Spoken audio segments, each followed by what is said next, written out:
నమస్తే, welcome to Leo. Nayanthara మళ్ళీ చర్చల్లోకి వచ్చేసింది.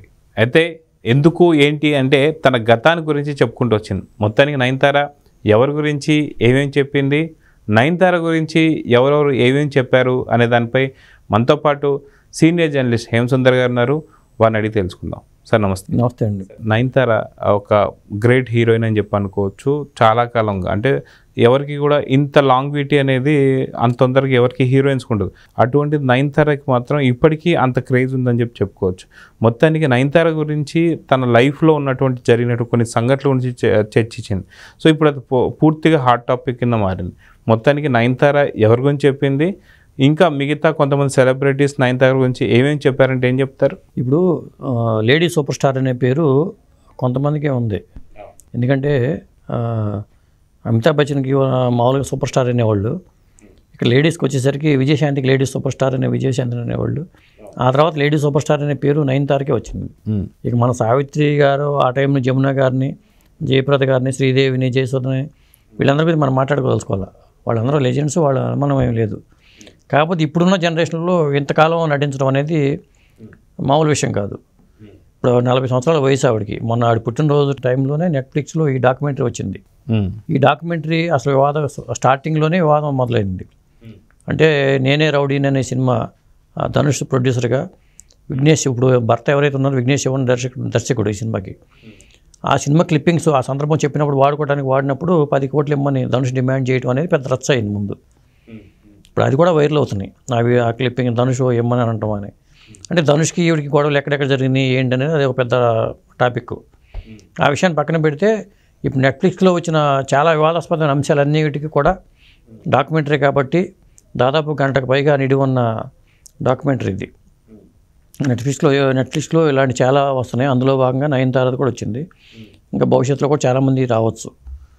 అయితే దీంట్లో తన లవ్ అఫైర్స్ అనేవి చాలా వరకు ఆవిడ సమాధానం చెప్పుకోవడం, వేరే వాళ్ళ నోటి నుంచి కూడా ప్రస్తావన రావడం అనేది హైలైట్ అంశాలని చెప్పుకోవచ్చు. అదండి. సో నయనతార ఎందుకు ఈ టైంలో ఇవన్నీ తీసుకొచ్చింది? ఈ ప్రస్తావనలు శుంభు గురించి కావచ్చు, లేదా ప్రభుదేవ గురించి కావచ్చు, లేదా నాగార్జున గారు నయనతార గురించి మాట్లాడడం కావచ్చు, ఈ అన్ని విశేషాలు చెప్పడానికి రీజన్ ఏంటి, లేదా చెప్పడం వల్ల ఇప్పుడు ఎందుకని ఇది ఎంత పెద్ద ఇష్యూ అవుతుందంటే ఏం చెప్తారు? అంటే ఇప్పుడు భర్తకి అన్నీ చెప్పేసి ఉంటారు ఓపెన్గానే. ఆయన ఇష్టపడ్డాడంటే ఓపెన్గా చెప్పుంటారు. ఇకపోతే సింబుతో లవ్ అఫేర్ అది అందరికీ తెలిసిందే. అది బ్రేకప్ దాకా వెళ్ళిపోయింది. ఇక అది గతం కథ. ఆ విషయం ప్రస్తావన కూడా ఉంది. మనం ఎవరైనా నమ్మామంటే 100% నమ్మాలి అనే మాటల ద్వారానే అక్కడ ఆ సింబు అఫేర్ వచ్చింది.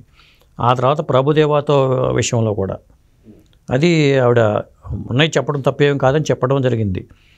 ఇట్లా ఆవిడ లవ్ అఫేర్స్తో పాటు నాగార్జున కూడా తన సినిమాలో ఫోన్ చేయాలంటే దానికి ఫోన్ చేస్తే అక్కడ జరిగే విషయాలన్నీ బయటకు వచ్చేవని ఆయన బయట కూడా తీసుకున్నారు.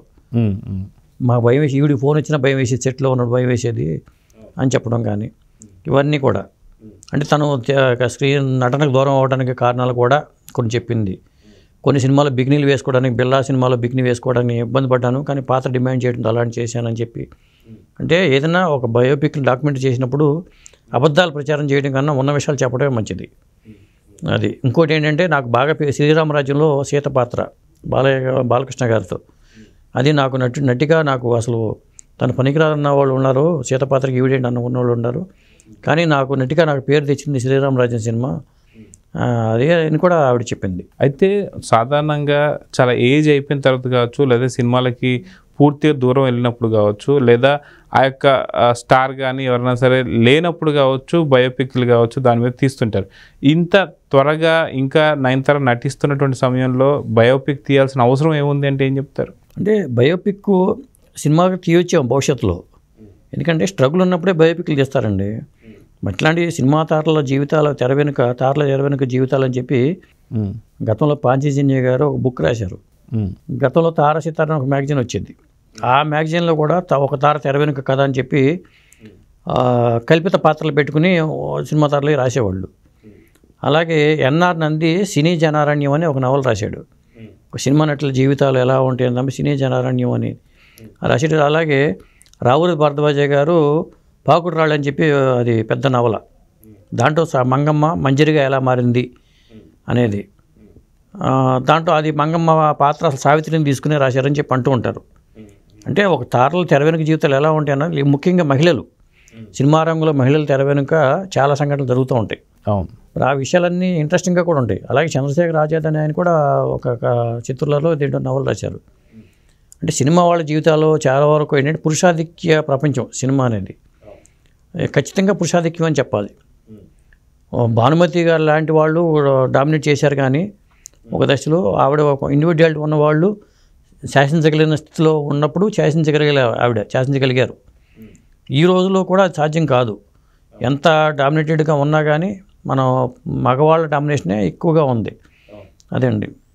సో నయనతార ఇప్పుడు ఇవన్నీ తీసుకొచ్చింది కాబట్టి ఇప్పుడు మళ్ళీ ఇంకేదన్నా ఎవరైతే శంభు కావచ్చు, లేదంటే మడుకు ప్రభుదేవ కావచ్చు, వీళ్ళందరి నుంచి ఏమైనా రియాక్షన్ వచ్చే అవకాశం ఉందంటారా? నాకు తెలిసి గతం కథ అనుకుంటారు వాళ్ళు, ఆవిడ చెప్పుకుందంటారు.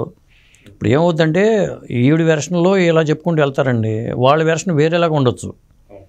ఇప్పుడు ఇద్దరి మధ్యలో తేడాలు వచ్చినాయి అంటే రకరకాల వెర్షన్స్ ఉంటాయి. ఇప్పుడు విఘ్నేష్ శివన్లో ఏం నచ్చిందో అట్లా అనుకుంటే మొదటి సినిమా డైరెక్టర్ విఘ్నేష్ శివన్నే కదా. అప్పుడు మరి అతనితో లవ్ అఫేర్ ఏం లేదు, జనరల్గా పరిచయం ఉండి ఉంటుంది బహుశా. ఆ తర్వాత శంభుతోనూ మరి ప్రభుదేవతోనూ ఇట్లా లవ్ అఫేర్స్ ఉన్నాయి. ఆ తర్వాత విడిపోయారు వాళ్ళు. మరి ఇక తెలిపిన తర్వాత వీళ్ళందరికన్నా అతనే మంచోడని అనుకోవచ్చు. ఇలా చెప్పలేము. సినిమా వాళ్ళ తారల జీవితాల్లో ఎప్పుడు ఏ మలుపు తిరుగుతుందో చెప్పలేము. అలా ఫైనాన్షియల్గా దెబ్బతిన్న వాళ్ళు ఉన్నారు, సూసైడ్ చేసుకున్న వాళ్ళు ఉన్నారు.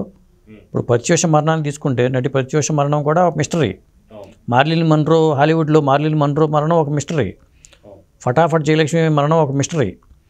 ఆత్మహత్య అంటూ ఉంటారు, కొన్ని ఆత్మహత్యలు అంటూ ఉంటారు. తారల వెనకాల విషాదగారాలు చాలా ఉంటాయి. మనకి ఏంటంటే ఇప్పుడు ఈ లవ్ అఫైర్ ఉన్న విషయంలో లవ్ అఫైర్ దగ్గర వస్తాయి విషాదాలన్నీ కూడా. ఏమిటి లోకం పొలుగాకుల లోకం, మనసు అనేది ఒట్టిపిచ్చి, మమత అనేది మరో పిచ్చి, అలాగే తోసిపుచ్చి అని పాట ఉంది. అంటే చాలా డేరింగ్ పర్సన్ అని చెప్పే పాత్ర అది. స్వర్గం నరకం అనుకుంటా మొత్తానికి. ఆ సినిమాలో అట్లాంటి పాట పాడగలిగిన నటి ఆత్మహత్య చేసుకుందంటే ఏమనుకోవాలి? ఇలాంటి అంటే ప్రేమ స్టోరీలే ఎక్కువ ఉంటాయి తారలు తెర వెనక. ఎలా సిల్క్ స్మిత తీసుకోండి మీరు, మరి సిల్క్ స్మిత సూసైడ్, అది నిజంగా సూసైడా? దేవిభారతి మరి మెట్ల సాజిద్ నడియాడు వాళ్ళని పెళ్లి చేసుకుని మెట్ల మించి పడిపోయింది, తాగి పడిపోయింది అనేవాళ్ళు ఉండరు, తొయ్యటం వల్ల పడిపోయింది అనేవాళ్ళు ఉండరు. మిస్టరీలు ఇవన్నీ చాలామంది ఇట్లా. అయితే నయనతార ఇష్యూలో ఇప్పుడు ధనుష్కి సంబంధించిన మాత్రం చాలా పెద్ద వైరల్గా మారుతుంది. ఏదైతే కొంత అమౌంట్ తను అడిగినట్టుగా తను సంబంధించినట్టు వీడియోని వాడుకున్నారని చెప్పి. సో దీని గురించి ఏం చెప్తారు? ఇప్పుడు జాన్వీ కపూర్, బాలీవుడ్ నటి జాన్వీ కపూర్ ఏమో నయనతారను సమర్థిస్తుంది. ఇది ఇష్యూలు చాలామందికి వస్తాయి, భవిష్యత్తులో కూడా వస్తాయి. దీనికి ఎప్పుడైనా ముందు జాగ్రత్తలు తీసుకోవాల్సింది. అగ్రిమెంట్ చేసేటప్పుడే ప్రతిదీ. ఎందుకంటే అతను తప్పుపట్టక లేదు. నా సినిమా నాకు రైట్ ఉందంటాడు అతను. కాబట్టి అగ్రిమెంట్ చేసేటప్పుడే నేను క్లిప్పింగ్స్ కూడా వాడుకునే రైట్ నాకు ఇవ్వండి అని పెట్టుకోండి, క్లాజ్ పెట్టుకోండి, అప్పుడు మీరు వాడుకోవచ్చు. తేడాలు వచ్చినప్పుడు బయటపడతాయి. ఫ్రెండ్లీగా ఉన్నప్పుడు ఎప్పుడు అబ్జెక్షన్స్ ఏమి ఉండవు. ఏదైనా లిఖితపూర్వకంగా ఉండాల్సిన అవసరం అంతా ఈ రోజుల్లో ఉందండి, కంపల్సరీగా ఉండాల్సిందే. ఇలాంటి వాడుకోవడానికి నేను వాడుకుంటానంటే నీకు ఎంత వాడుకుంటానికి నీకేం రైట్ ఉందంటారు. ఇక్కడ ధనుషుని తప్పు పట్టాల్సిన పని లేదు. అతను వ్యాపార దృష్టితో చూసి ఉండొచ్చు, లేకపోతే శత్రువు దృష్టితో కూడా చూసి ఉండొచ్చు. నువ్వు లిఖితపూర్వకంగా నీకు రైట్ లేనప్పుడు ఎలా వాడుకుంటావు? అది. సో మొత్తానికి ఈ సమస్యకి ఎప్పుడు చెక్ పడుతుందంటే ఏం చెప్తారు? ఇక ఇది రచ్చ అవుతుంది.